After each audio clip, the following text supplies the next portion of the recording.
شهر الخير هل علينا، حقق يا ربي أمانينا، واحبابنا منتظرينا عالسفرة مجتمعين.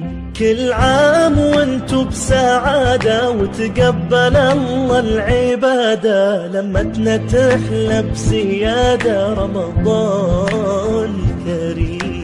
السلام عليكم حبيبات ديالي، معكم بشرى من قناه مطبخ مصطفى. فيديو جديد. كيف ما اليوم ان شاء الله ما غاديش نحضر معكم طويله، ولكن حيت كنت ماشيه مع روطه فحضرت هاد التشكيله من المملحات غادي تشوفوها معايا كامله. اليوم غادي نقدم لكم هاد البلاطو ديال المعجنات اللي غزال بعجينه وحده تحضروا فيه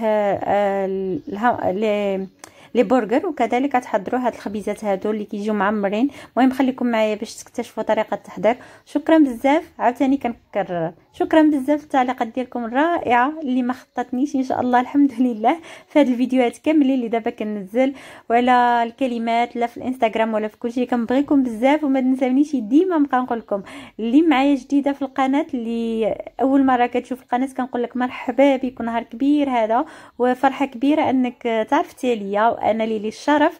واللي معايا دائما كنقول كنبغيكم بزاف. يلا نبداو ان شاء الله مع تحضير هذه الوصفه هذه. ما تنساونيش من التعليقات واللايكات. يلا بسم الله. فاول حاجه غادي نبداو بالعجين ديالنا. غادي نحتاج نصف كيلو ديال الدقيق، عندي ما بين 300 حتى 350 غرام ديال الماء دافي باش نجمعوا العجين. عندي هنا كذلك واحد 50 غرام الخليط ما بين الزبده مذوبه وزيت زيتون. تقدروا تعملوا غير واحد الحاجه ماشي ضروري. عندي 125 غرام ديال السميد الرقيق. كذلك غادي نحتاج ملعقه كبيره ديال السكر، ملعقه كبيره ديال بودره الحليب، اذا ما عندكمش تعوضوها بالحليب عادي. غادي نحتاج ملعقه صغيره ديال الملح، ومعلقه عامره ديال الخميره فوريه. طبعا الخميره اذا كان الهواء بارد غادي تعملوا تضيفوها ممتلئه بزاف، كانت شويه غادي تعملوا تقريبا واحد 7 غرام. دابا حيت الجو سخون نعملوا غير 7 غرام. دابا اول حاجه غادي نعجن انا المكونات ديالي كاملين. انا كنعجن كما قلت لكم في العجانه كتجي في ترموميكس كيجيني ساهل. نتوما ضيفوا المكونات مع بعضياتها وعجنوهم بيدكم ماشي مشكل. المهم شوفوا نتوما فاش بغيتوا تعجنوهم ان شاء الله. وغادي ندوز غادي نعمل المكونات ديالي كاملين، وعاد ساعاتي غنخليها تخمر. صراحه هاد مقادير هاد العجينه هذه كتجي غزاله، وتقدروا تخرجوا منها بزاف ديال الوصفات. انا بزاف المرات كنعتمدها، كتجيني هاد العجينه خفيفه وكتجي غزاله. صافي غادي نجمع، وهنايا مورا ما عجنت العجينه ديالي غادي نزيد ندلكها شي شويه بيدي، وساعتي غادي نخليها تخمر. انا قسمتها على جوج. مورا ما خليتها تخمر غادي نقسم الكريه على جوج. الكره الاولانيه غادي نعمل بها همبرغيسات، والكره الثانيه غادي نعمل بها ديك بحال لي باغيت هكا صغيورين. المهم هنا كيف ما كتشوفوا انا دائما كنبغي باش يجيوني شكل واحد، خصوصا ملي كنكون غادي نعمل بلاطو هكذا ولا غادي نكون ما شابه، كنبغي نوزنهم باش كيجيوني شكل واحد، ما كتجيش وحده كبيره وحده صغيره. ماشي هذا انا ناكل واحد الطريف صغير واخر ياكل طرف كبير، لا كلشي ياكل قد المهم هنايا صافي كنشكلهم. انا تقريبا همبرغيسات عملتهم، لا هادو ماشي همبرغيسات، هادو لي ميني باغيت. هادو عملت فيهم تقريبا واحد 30 35 غرام، وحتى همبرغيسات 30 35. صافي هنا كيف ما كتشوفوهم كنقطعوهم كنوزنهم. من بعد كناخذ الكويرات بحال هكذا، كنجمع الطرف كنجمع الخبيزه مع عند بعضياتهم، وكنحربلها باش كيجيني بحال لي ميني باغيت. ها نتوما الشكل كيبان لكم في الصور في الفيديو احسن. صافي وكنعملوا مع غير هكذا. بغيتو تعملوهم كبارين كتزيدوا في الحجم ديال الكره ديالكم، وتا هذا في شكل كيجيو مزيونين، خصوصا انني انا غادي نفتحهم بواحد الطريقه عاود بدلت المنظر. صافي هذا هو الشكل ديالهم. وهنايا عاوتاني نفس الشيء، عاود كنعبر نفس الشيء بالنسبه للهمبرغيسه. عملت فيهم 35، عاود كنبقى نشكلهم كويره ونقرصها مزيان، وكنحصل عليها بحال هذا الشكل. هذا كتجي دائريه غير هكذا صغيره، وهي غادي تخمر وغادي تضاعف الحجم ديالها. صافي هنايا مورا ما ساليت الهمبرغيسات ديالي كاملين نزلتهم في السوينيه وغنخليهم يخمروا ويضاعف الحجم ديالهم. بقات لي واحد شويه ديال العجينه فخرجت منها حتى البيتزات. هنايا عملت منها بيتزا عاوتاني. فانا هاد العجينه هادي تبارك الله كتعطيكم عده اشكال. تقدروا تعملوا بها همبرغيسه، تعملوا بها الميني باغيت، تعملوا بها بيتزا، تعملوا بها لي شوسون، بانيني، ما شاء الله البطبوط، يعني تبارك الله تستعملوها في كل شيء. يعني ما تخافوش، ماشي بقاو كل مره تفكروا كل حاجه تعملوا لها العجينه ديالها. هادو تبارك الله اللي بغيتي طاحت لك في البال ديالك اعملهم بهاد العجينه. صافي هنايا كنقطع البيتزا ديالي وغادي ندخلهم حتى هما يطيبوا نص طياب. حيت انا كيف ما شفتوا في البدايه ديال الفيديو عملت تشكيله من المملحات ديتهم معايا. فاليوم غنشارك معكم دابا غير هاد البلاطو اللي فيه جوج اشكال، وان شاء الله غدا ولا مهم غادي نشارك معكم بقيه ديال الوصفات. طبعا اذا شفت التفاعل لا غادي نعطيكم واخا بلا تفاعل، بركه يكفيني انكم نتوما معايا.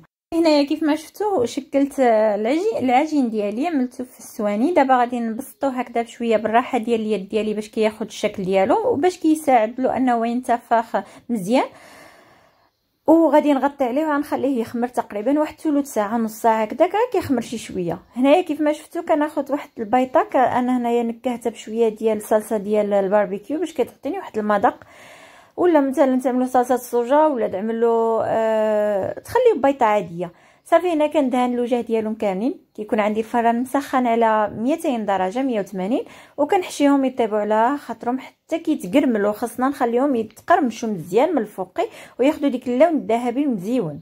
هنايا رشيتهم انا بشويه ديال البافو، شويه ديال الزنجلان ولا اللي متوفر عندكم. وغادي ندوزو ان شاء الله دابا نحضروا الحشو. صراحه ملي كتكون انا ما عرفتش واش نتوما شنو السيستم ديالكم، قولوا لي في التعليقات شنو هو السيستم ديالكم ولا روتين ديالكم مثلا في مائده ديال الافطار. واش ضروري تعملوا طبق رئيسي ولا كتعملوا المملحات ولا شنو كتعملوا؟ يلا شاركوني وعطوني الافكار. شكرا لكم بزاف. هنا كيف ما كتشوفوا صافي الخبيزات ديالي ما شاء الله خمروا. دابا غادي ندوز ندخلهم من الفران. بالنسبه للحشو انا عملت جوج انواع ديال الحشو، ولكن هذه المره ما عملتش الكفته، عملت غير الدجاج. عملت دجاج مقطع صغيور اللي هو نعمر به ديك لي ميني باغيت، وعملت الفلفلات هكذا كيتشوا، وعملت فلفله حمراء وفلفله خضراء غادي نزين بها، ومنها غادي نضيفها حتى في الحشو. وبالنسبه ديال لي همبرغيسات صغارين عملتهم بالكفته ديال العدند. علاش؟ حيت انا كنت ماشيه عند ماما، كنت معروضه عند ماما معنا الضياف وديكشي، فحضرت هادشي. وبابا ما كياكلش الكفته نهائيا، ما كياكلش اللحم، فعملت كفته ديال العدند بدلت شي شويه. هنايا كيف ما شفتوا عملت شويه ديال زيت زيتون، ضفت عليه واحد جوج دريسات ديال الثومه. وهنايا خديت ديك الدجاج ديالي اللي مقطع قطع صغيره بحال هكذا، ضفت معاه واحد معلقه ديال لا موطارد، كتعطي واحد البنه رائعه للدجاج. عرفتوا ديك كتجي كتحمق ما بين ديك الحموضه ديال لا موطار، كيتقن الدجاج. جربوها والله الا كيجي فن. صافي بالنسبه للتتبيله عملت مليحه، الابزار، الخرقوم، شويه ديال سكينجبير، وغادي نكهم انا بديك النكهه ديال الكاري، ولا اذا عندكم مثلا العطريه ديال الشاورما ولا الدجاج، المهم التنكيه اللي بغيتو نتوما. انا دائما كنقول ما كنبقاش نحقق ولا ندقق على التتبيله، حيت كل واحد كيف كيبغي يتبل الدجاج وحتى الكميه. كاين اللي ما شاء الله كيبغي العطريه بزاف، كاين اللي اقل، كتبقى اختيار ديالكم نتوما. وهنا ضفت في الاخر ربيع قزبر ومعدنوس وخلطت المكونات، ورجعت الكفته اللي قلت لكم ديال العدن حتى هي غادي نتبلها بشويه ديال الدقيق ديال البصل، المليحه، الثوم غبره، ابزار، الكمون، وصافي. وغادي نخلط هاد المكونات مزيان مع بعضياتهم، وغادي نضيف معاهم شويه ديال الربيع. فبعض المرات كنبغي تكون انا التتبيل يكونوا مثلا الحشو ديالي منكه بزاف، وبعض المرات لا، كنبغي مثلا نحافظ على الحشو ما يكونش منكه بزاف، باش اذا كنت نعمل لي صوص ولا شي حاجه كيجي الخليط هذاك ما كيجيوش يعاود نكهات قويه. وديجا انا هاد الكفته شريتها مطحونه، يعني ديجا هو معطره عنده، فما بغيتش نكثر بزاف. صافي كنشكلهم كويره بحال هكذا. وضفت معاهم شويه ديال لا شابلور، عملت كنشكلهم كويرات بحال هكذا وكنفندهم في لا شابلور وكندوز نقليهم في الزيت. انتما تقدروا ما تعملوش الكفته ديال العدن، هي صراحه كتجي كتنقى اقتصاديه اكثر من الكفته ديال البقري، ولكن المذاق انا كنفضل دائما البقري، ما كتعجبنيش هذه بزاف، وطبعا الاذواق كتختلف. صافي هنايا كنقليهم في الزويته، ومن بعد غادي ندوز باش غادي نحضر الطبق ديالي. نردوا البال ما نحرقوهمش بزاف، غير نشوفوهم بانهم قبطوا اللون ديالهم الذهبي نزولوهم. صراحه شو باش انا نقول لكم واحد الحاجه، هو ملي كيكون الانسان كيوجد المملحات ولا المهم اي ملي كتدخل الكوزينه كيبغي شويه د النظام. وشنو هو النظام؟ هو انك تقسم الطريقه ديال الخدمه، باش اولا الكوزينه ما كترونش.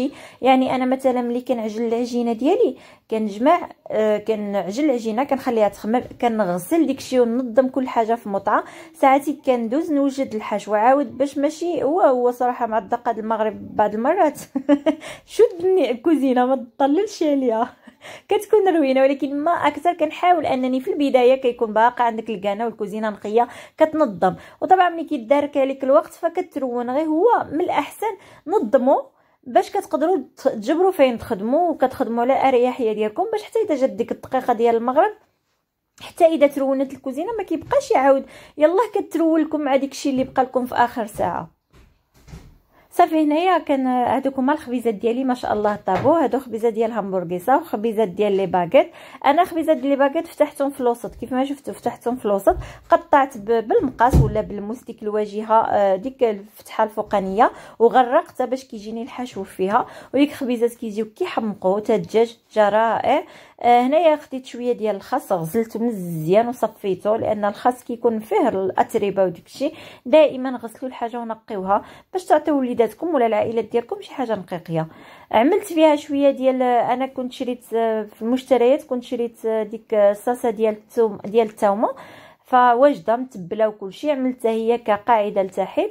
عملت عليها الدجاج، عملت الخس وفلفله اللي شويته معكم اللي كنتو شفتوني كنطيب الدجاج شويته، عملتها في الميكا حتى رطابت، وزولت لها طبعا ديك القشره ديالها من فوق وعمرت. صافي هنا كيف ما شفتوا كنعمل الكريمه، كناخذ شويه ديال غير ديك الوريقات الرطيبين ديال الخس وكنعمل الدجاج ديالي، وكنزين بشويه ديال الفلفله اللي شفتوا معايا شرائح قطعتها هكذا طويله، ومن بعد كنرش عليها شويه ديال الفرomاج. صافي وكيجيو عرفتي والله العظيم اللي كيجيو في الشكل كيحمقوا. وبلاطو تبارك الله كيجي عجينه وحده مكونات بسيطه. انا الكفته ما عملتش بزاف، نقول لكم كفته تقريبا واحد 4 كيلو، وبالنسبه للدجاج حتى هو غير 4 كيلو، وزينت بيناتهم. وتبارك الله كنخرج بلاطو والشكل هكذا والمنظر وحتى الحاجه كتجي راقيه وكتجي مزيونه. صافي كنسالي ديك لي ميني باكيت كاملين وكندوز همبرغيسات. هنايا عملت شويه ديال صلصه الباربيكيو ولا اي انواع ديال لي صوص اللي عندكم، مثلا صوص الجيريان ولا اي حاجه ماشي مشكل. كندهن الواجهه ديالها من تحت. ساعتي غادي نبدا عاوتاني حتى هي نعمل فيها الخاص ونعمل معاها ديك الكفته ديالي ونعمل معاها مثلا الفرomاج. انا خديت الفرomاج واحد قطعته على 4 حيت تبارك الله انا ما عنديش كبارين، ومع ذلك ملي كيخمروا كتعمرهم يلاه كتجيك ما شاء الله الشكل وهذاك ماشي كبيره بزاف. وصافي غادي نكمل بنفس الطريقه حتى غادي نساليهم كاملين، وهكذا تقريبا صافي ساليت. غادي تشوفوا دابا الشكل النهائي ديالهم ما شاء الله كيجيو رائعين وهميين، شي حاجه اللي كتحمر الوجه. وجربوهم والله الا جربوهم. سردوا لي التطبيقات في انستغرام باسم بشرى مصطفى وعطيوني الراي ديالكم. طبعا ما شاء الله بداو كيجيوني بعض التعليقات على بعض الوصفات اللي حضرت والصلاه على النبي. عرفتي كنفرح بزاف ملي كيعجبوكم وكتقولوا لي بان زعما اعتمدتوهم وجربتوهم وحمروا لكم الوجه. عرفتي شحال كنفرح كنحس براسي بحال انا وجدت ديك الحاجه وعندي الضيف وكنتظر التعليقات ديالو. صافي هنايا عملت ديك الكفيته، غادي نعمل ديك لاصوص والفرomاج وصافي هكذا ساليت. وساعتي كنشد عليهم وكنزين هكذا. زينت غير بماتيشا سوريز هكذا قطعتها على 4 وكنزين بها في هذا الشكل هذا. وصافي هنايا ساليت كلشي ديالي ما شاء الله، وجد كلشي. شفتوا معايا المراحل كامله، ما كتديش الوقت نهائيا. شوف حضروا كيف ما قلت لكم، بداو بالعجينه هي الاولانيه، خليوها تخمر، دوزوا للحشو حضروه، من بعد كيبقى لكم مونتاج. وها نتوما ما شاء الله داكشي كيجي راقي وكيجي غزال. وان شاء الله غدا غادي نكمل معكم باقي التحضيرات ديال هاد العرطه اللي ديتها في يدي. وعرفتي والله العظيم الا دغيا وجدت انا ما كنت عوالة على والو. من بعد بديت كنوجد الحشو وبديت كانت عندي الورقه، وغادي تشوفوا تبارك الله ما شاء الله. خص غير كيف ما قلت لكم البدايه ديال التنظيم وان شاء الله كلشي كيتكمل. يلا نخليكم في امان الله. دابا تشوفوا معايا الطريقه ديال التحضير وكيفاش وشنو في الاخر غادي تشوفوا التحضيرات كامله اللي نزلت واللي ديت معايا، وكنبغيكم بزاف وانتظروني ان شاء الله. دائما غنبقى نشارك معكم وصفات. انا قولوا لي نتوما، طبعا هنايا غادي نعرفكم واش نتوما مواظبين وكتكملوا معايا الفيديو حتى الاخر، ولا ديك اللي كيبدا الفيديو في الاول ويقول لي باي باي. انا نعيق بكم. دابا تقولوا لي اللي جاوبتني في التعليق غنعرفها بان هي واعره واعره واعره معايا وكتكون كتكمل الفيديو ما كتملش مني. قولوا لي من ساعه تبغيو نبقاو ننزل لكم فيديوهات، واش تبغيو نبدا ننزل لكم في الصباح ولا في الليل؟ حيت صراحه انا باقي بعض المرات كنجبر كيكونوا الناس كتتفاعل ملي كننزل بالعشيه مورا المغرب، وكاين اللي كيتفاعل حتى الليل مع العشرة، وكاين اللي كيتفاعل في النهار. نتوما عطيوني الوقت بالتحديد تقريبا ما بين وبين، وانا غادي نكون دائما ساعتي كنبقى ننزل لكم باش نعرفكم بانكم نتوما كتكونوا كاينين. هنايا كيف ما شفتوا نرجع دابا نشرح لكم شنو حضرت في هذا التقديم. هذاك هو البلاطو اللي حضرت معكم اليوم. تما كاينين ديك البريوات ديال الجبن ديال برا اللي شاركته مع مريم بركات واللي نزلته في الفيديو. غادي ننزل لكم الرابط ديال الفيديو في صندوق الوصف. هادوك ديك الفراده ديال الدجاج اللي حضرتهم حتى مع مريم بركات، انا هنايا قليتهم بلا شابلور. غادي ننزلوا لكم ان شاء الله. تما بيتزات اللي وجدتهم بديك العجين قبيلاتي، وهنايا هادو مملحات ديال لانام ديال الحوت، واخرين على شكل بسيطلات مربعين عملتهم بالدجاج وبالخضره، وكاينين اخرين عملتهم بالبروكولي والدجاج. المهم وصفات وحشوات جديده غادي نشاركها معكم غدا. اذا ما عملتش غدا هو غدا غادي يكون فيديو، ولكن ما عرفتش واش غادي نكمل على هذا ولا ننزل لكم عاود شي فيديو ولا شي حاجه اخرى. المهم ما تنسونيش دائما التعليقات واللايكات ديالكم، كنبغيكم بزاف. انتظروني ان شاء الله فيديو مقبل ان شاء الله، كنبغيكم بزاف. وما تنساوش دائما كنقولها لكم الصلاه والسلام على سيدنا محمد صلى الله عليه وسلم، عليه الصلاه والسلام، عليه الصلاه والسلام. ما تنساوش الورد ديالكم. حاولوا انكم تكونوا دابا ما شاء الله اليوم 19 تكونوا على الاقل ماشيين بجوج احزاب في اليوم، باش تكونوا ماشيين معادلين، باش نقدروا نختموها في النهايه ديال شهر رمضان. ولا على الاقل اذا كانت عندكم الحماس اكثر والعزيمه غادي تكونوا ما شاء الله. يا كاين اللي ما شاء الله ختم وكاين اللي باقي يلاه قرب يختم. المهم على